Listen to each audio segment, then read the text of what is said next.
Soma's baking and cooking থেকে আমি সোমা বলছি। আজ আপনাদের সাথে শেয়ার করছি একটা স্ন্যাক্স রেসিপি।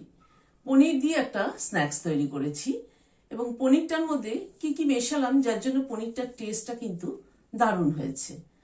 তাহলে চলুন দেখতে থাকি ভিডিওটা। এখানে একটা 250 গ্রামের পনিরের স্ল্যাব নিয়েছি, সেটাকে প্রথমে স্কোয়ার করে কেটে নিচ্ছি।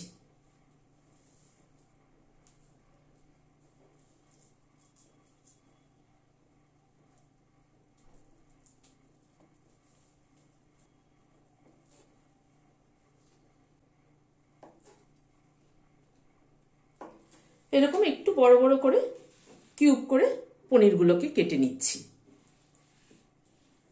পনিরটাকে কেটে নিলাম।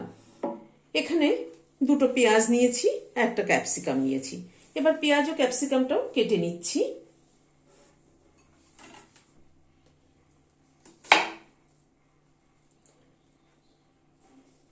চার টুকরো করে নিলাম।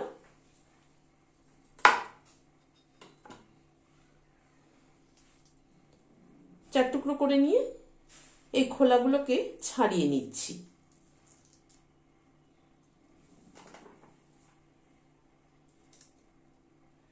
এই ছোটগুলো লাগবে না, এই বড়গুলোকে এইভাবে নিয়ে নিচ্ছি।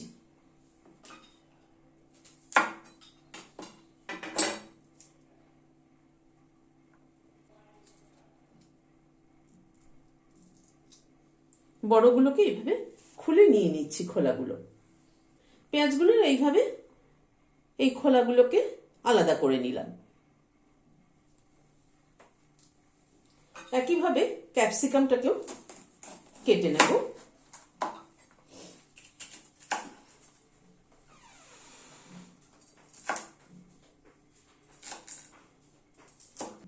ক্যাপসিকামটাকেও এই একইভাবে স্কোয়ার করে কেটে নিলাম।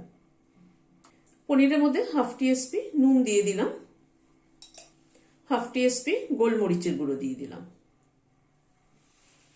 আর 1 চামচ কাসুন্দি দিয়ে দিলাম।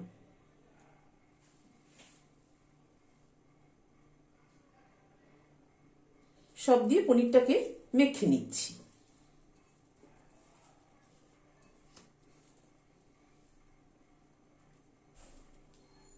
পুরো গোলমরিচ, কাসুন্দি এবং নুন সব পনিরগুলোর গায়ে যেন ভালো মতো লাগে।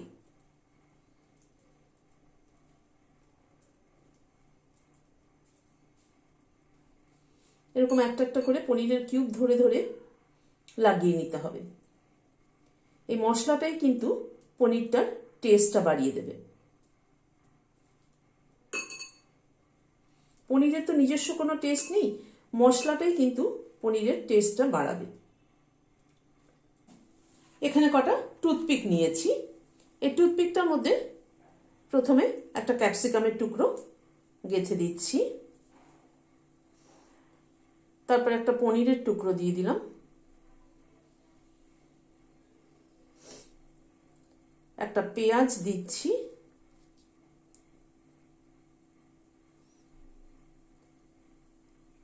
আবার একটা পনিরের টুকরো দিলাম,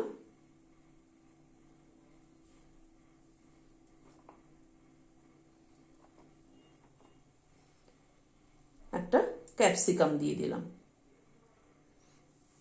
এইভাবে স্টিকগুলোকে রেডি করে নিচ্ছি সব।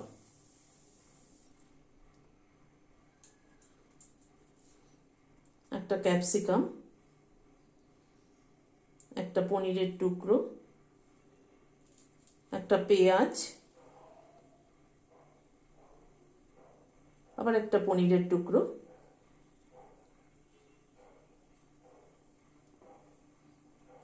আবার একটা টুকরো ক্যাপসিকাম দিয়ে দিলাম।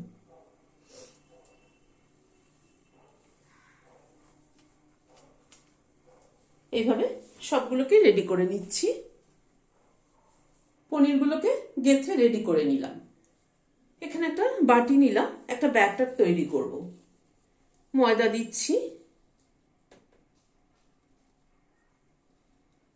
3 চামচ উঁচু উঁচু ময়দা দিলাম। কর্নফ্লাওয়ার দিচ্ছি উঁচু উঁচু 2 চামচ। হাফ টিস্পুন নুন দিলাম, হাফ টিস্পুন গোলমরিচের গুঁড়ো দিলাম, গোলমরিচের গুঁড়োটা কিন্তু আমি ঘরে গোলমরিচকে রোস্ট করে নিয়েছি।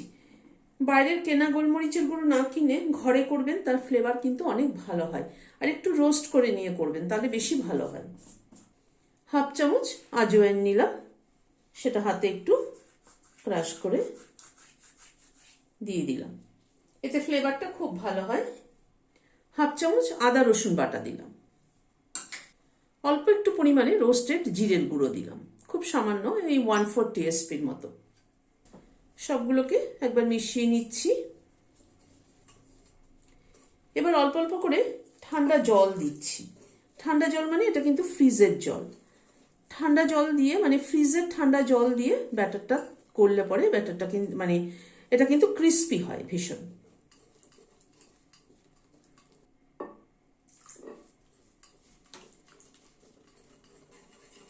ব্যাটারটা কিন্তু একটু থিক ব্যাটার হবে।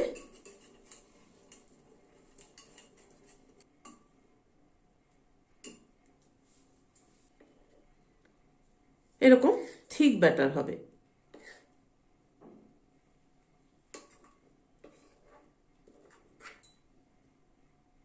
আর একটু ফেটিয়ে নিচ্ছি।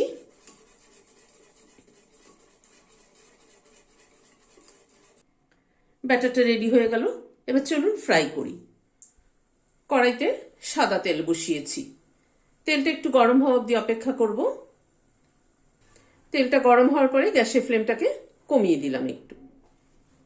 এবার এই ব্যাটারের মধ্যে এটাকে ডুবিয়ে নিচ্ছি, কোট করে নিচ্ছি পনিরের স্টিকটাকে।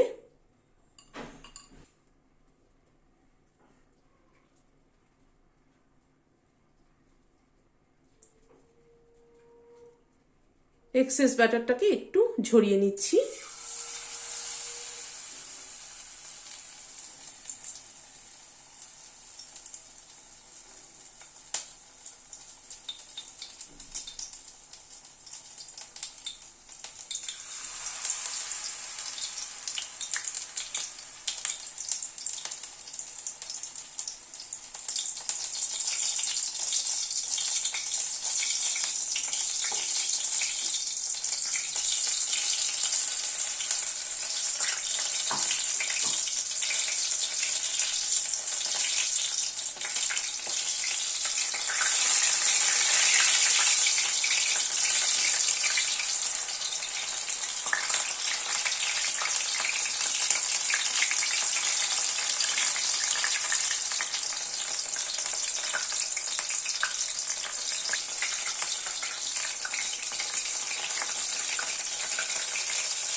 ভাজা হয়ে গেল, তুলে নিচ্ছি।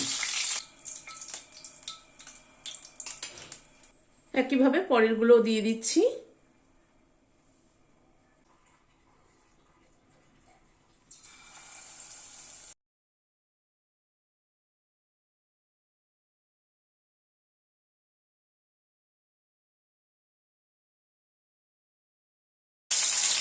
এগুলো ভাজা হয়ে গেল, তুলে নিচ্ছি।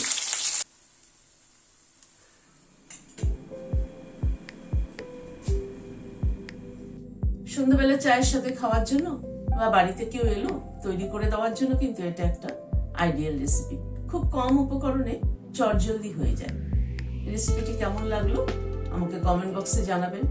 ভালো লাগলে একটা লাইক এবং সাবস্ক্রাইব করার অনুরোধ রইল। আজ তাহলে এখানে শেষ করছি। দেখা হচ্ছে পরবর্তী ভিডিওতে।